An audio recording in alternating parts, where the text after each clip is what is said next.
பனையூர் விஜய் காரை புதுக்கோட்டையை சேர்ந்த அஜிதா மறித்திருக்கிறார். கூடுதல் தகவலோடு நம்முடைய செய்தியாளர் வினோத் தற்போது அஜிதா தரப்பு காலையிலிருந்து இங்க இருந்திருக்காங்க.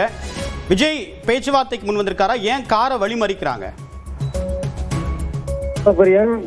தூத்துக்குடி மாவட்டத்தை சேர்ந்த அஜிதா என்ற பெண்மணி அந்த விஜய் மக்கள் இயக்கமாக இருக்கும்போது அந்த இயக்கத்தில் இருந்து பணியாற்றி வந்தவர். தொடர்ந்து இந்த கட்சியாக மாறிய நிலையில் அந்த கட்சியாக பல்வேறு பணிகளை செய்து வந்துள்ளார். இந்த நிலையில் கடந்த சில மாதங்களுக்கு முன்பு இந்த கட்சி மாவட்ட செயலாளர்கள் பொறுப்புகள் வழங்கும் நிகழ்ச்சி நடைபெற்றது. அதில் முன்னதாக மாவட்ட நிர்வாகிகளை அழைத்து பேச்சுவார்த்தையானது நடைபெற்றது இந்த கட்சி அலுவலகத்தில். அப்பொழுது அவருக்கு பதவி வழங்கவில்லை என்ற ஒரு தகவலானது வெளிவரதை தொடர்ந்து அப்பொழுது அதிர்ச்சி ஏற்பட்டது. அந்த நிலையில் இன்று இந்த தமிழக வெற்றி கழகத்தின் சார்பில் விடுபட்ட மாவட்ட நிர்வாகிகள் பொறுப்பாளர்களுக்கு இன்று பணி நியமன அந்த பொறுப்புகள் நியமனம் வழங்கும் நிகழ்வு நடைபெற்றது. இந்த நிகழ்வில் காலையிலே இந்த வருகை சேர்ந்த தூத்துக்குடி மாவட்டத்தை சேர்ந்த அஜிதாவிற்கு மாவட்ட செயலாளர் பொறுப்பு வழங்கப்படவில்லை என்ற ஒரு தகவல் அறிந்ததை தொடர்ந்து அவரும் அவருடைய ஆதரவாளர்களும் காலையிலிருந்து இந்த பகுதியில் அதிருப்தியில் இருந்தார்கள். இந்த நிலையில்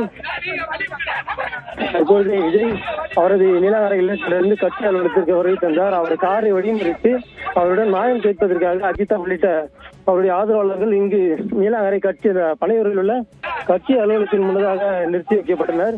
அப்பொழுது அந்த விஜய் கார் நிற்காமல் அவரை தடுத்து நிறுத்தியவர்கள் மீது மோதும்படி அதிவேகமாக அங்கிருந்து சென்று விட்டது.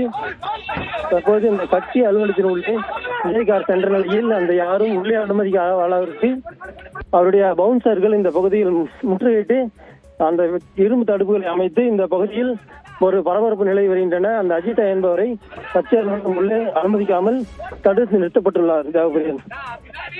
வினோத், அந்த கார்ல தான், அந்த நீல நிற கார்ல தான் விஜய் இருந்தாரா?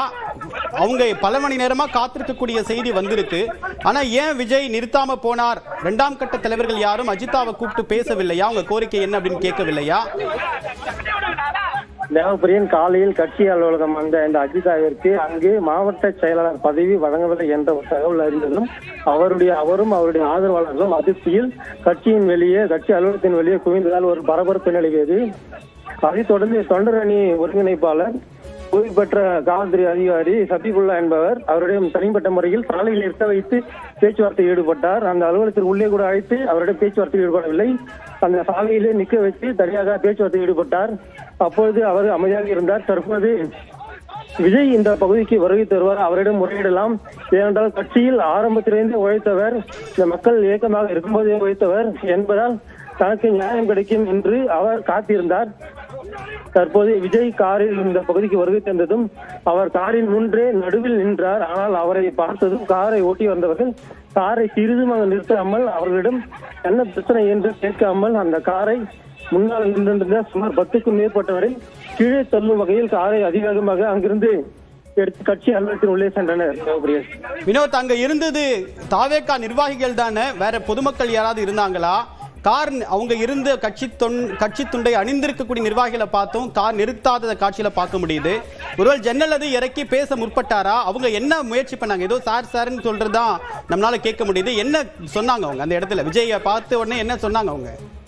அதாவது விஜயை பார்த்து அவரிடம் முறையிட இருப்பதாக தூத்துக்குடி மாவட்டத்தில் அஜிதா என்பவர் காத்திருந்தார். பல மணி நேரமாக இந்த பகுதியில் காலையிலிருந்து காத்திருந்த நிலையில் விஜய்க்கு இந்த தகவலானது ஏற்கனவே இந்த கட்சி அலுவலகத்திலிருந்து செல்போன் மூலம் இந்த பகுதிக்கு தெரியப்பட்டுள்ளது.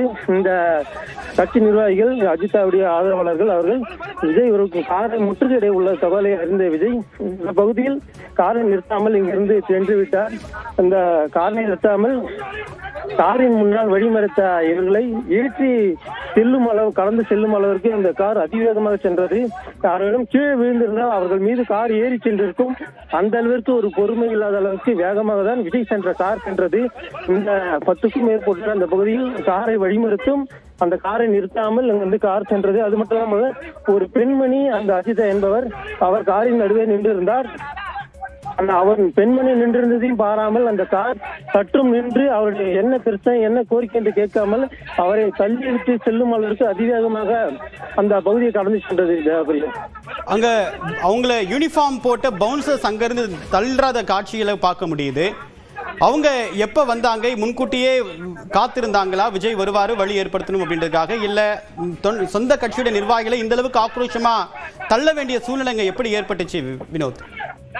தேவப்பிரியன், வழக்கமாக இந்த பகுதியில் விஜய் எப்பொழுது வந்தாலும் பவுன்சர்கள் குவிக்கப்பட்டு அவர் வரும் வழியில் அவருடைய தொண்டர்கள் யாரும் குறுக்கீடு செய்யாத அளவிற்கு அவர்கள் பணியில் ஈடுபடுவார்கள். எப்பொழுதும் அந்த கட்சியின் அலுவலகம் அருகில் தான் பேரிகார்டு அமைத்து இந்த பாதுகாப்பு பணியில் ஈடுபட்டு வருவார்கள். ஆனால் இன்று விடுபட்ட மாவட்ட பொறுப்பாளர்களுக்கு இந்த நியமனம் வழங்கும் நிகழ்ச்சியை தொடர்ந்து காலையிலிருந்து இந்த பகுதியில் ஒரு அதிர்ச்சி ஏற்பட்டதால் இந்த சுமார் கட்சி அலுவலகத்திலிருந்து ஒரு 200 மீட்டர் தொலைவில் தனியார் பேரிகார்டு அமைத்து அந்த பகுதியிலே தடுத்து நிறுத்தப்பட்டுள்ளனர். கட்சி நிர்வாகிகள் கட்சி தொண்டு அணிந்திருந்த இந்த நிலையிலும் அவர்களுக்கும் உள்ளே அனுமதி அளிக்கவில்லை. தற்போது இரும்பு பேரிகார்டு அமைத்து பெரிய கயிறு கட்டி இந்த பகுதியிலிருந்து யாரும் கட்சி அலுவலகம் உள்ளே செல்லாதவாறு ஒரு பலத்த பாதுகாப்பு அந்த பவுன்சர்கள் ஈடுபட்டு வருகின்றனர். குறிப்பாக கட்சி நிர்வாகிகள் அறிவுறுத்தலின் பேரே இந்த பகுதியில் யாரும் உள்ளே வரக்கூடாது என்ற ஒரு பவுன்சர்களுக்கு உத்தரவிட்டதை தொடர்ந்து யாரும் உள்ளே அனுமதிக்கவில்லை. அந்த கட்சி நிர்வாகிகள் தான் கட்சி தலைவரின் காரியம் அறிவித்து அவர்களுக்கு ஏற்பட்ட குறைகளை முறையிடுவதற்காக அங்கு காலையிலிருந்து காத்திருந்தனர். இந்த கட்சியின் தலைவர் வந்ததும் அவர்களை குறையை சொல்வதற்காக நிறுத்திய போது அந்த கார் நிறுத்தாமல் சென்றது அவர்கள் மத்தியில் பெரும் ஒரு அதிர்ச்சியை ஏற்படுத்தியுள்ளது. தற்போது என்ன செய்வது அறியாமல் அவர்கள் அதே இடத்தில் திகைத்து கொண்டிருக்கின்றனர். தேவப்பிரியன், இப்ப அஜிதா தரப்பு எங்க இருக்காங்க? இதுவரைக்கும் விஜயை பார்க்கறதுக்கு எவ்வளவோ பேர் நிர்வாகிகளை வந்திருப்பாங்க, பொதுமக்கள் வந்திருப்பாங்க. இவங்க சொந்த கட்சியுடைய நிர்வாகிகள் தொண்டர்கள் ஒரு குறைகளை தெரிவிக்க தலைவரை பார்க்க வந்திருக்கிறதா புரிஞ்சுக்க முடியுது, அந்த கட்சியுடைய தலைவரை. ஆனா இந்த செயல்பாடு அப்படின்றது அஜிதா தரப்பு என்ன சொல்றாங்க வினோத்? அஜிதா தரப்பிடம் தற்போது செய்தியாளர்களை சந்திக்க முடியுமா என்று கேட்டதற்கு வேண்டாம், பொறுத்திருக்க வேண்டும், விஜய் எப்படியாவது சந்தித்த பிறகுதான் நான் பேச முடியும் என்ற ஒரு தகவலை தற்போது நமக்கு தெரிவித்தார்.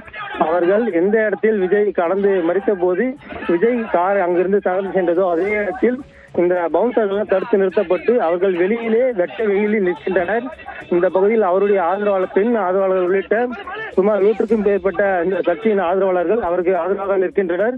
தற்பொழுது இருக்கக்கூடிய இந்த அஜிதா விஜய் அந்த கட்சி பணியை முடித்துவிட்டு எப்பொழுது வெளியே வந்தாலும் அவரை சந்தித்து விட்டு தான் இங்கிருந்து செல்வேன் என்ற ஒரு முடிவோடு இங்கு காத்திருக்கின்றார். அவருக்கு காலையிலே இந்த பகுதியில் அவருக்கு மாவட்ட செயலாளர் பதவி வழங்காத நிலையில் அவரை புறக்கணிக்கப்பட்டது அவருக்கு பெரும் துயரத்தை ஏற்படுத்தி கண் கலங்கக்கூடிய ஒரு காட்சி கூட காலையில் இங்கு பார்க்க முடிந்தது. தொடர்ந்து அவருடைய கட்சி தலைவர் தன்னுடைய பணிகளை பார்த்திருக்கிறார். தான் நின்றால் நின்று பேசுவார், தனக்கான பிரச்சனையை காது கொடுத்து கேட்பார் என்று அவர் மிகவும் எதிர்பார்ப்போடு இந்த பகுதியில் நின்று கொண்டிருந்தார்.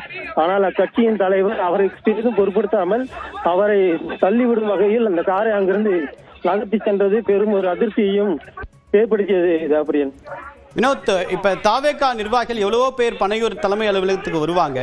விஜய் இந்த மாதிரி ஒரு கோரிக்கை மனுவோட ஒரு எதிர்பார்ப்போடு வரக்கூடிய நிர்வாகிகளையோ தொண்டர்களையோ ஏதாவது ஒரு தருணத்தில் சந்திச்சிருக்கிறாரா? இன்னைக்கு ஒரு மிகப்பெரிய எதிர்பார்ப்போட ஒரு 50க்கும் மேற்பட்டவர்கள் வந்திருக்கிறத பார்க்க முடியுது. அந்த மாதிரி சந்திப்பு கடந்த காலங்களில் ஏதாவது நடந்திருக்கா வினோத்?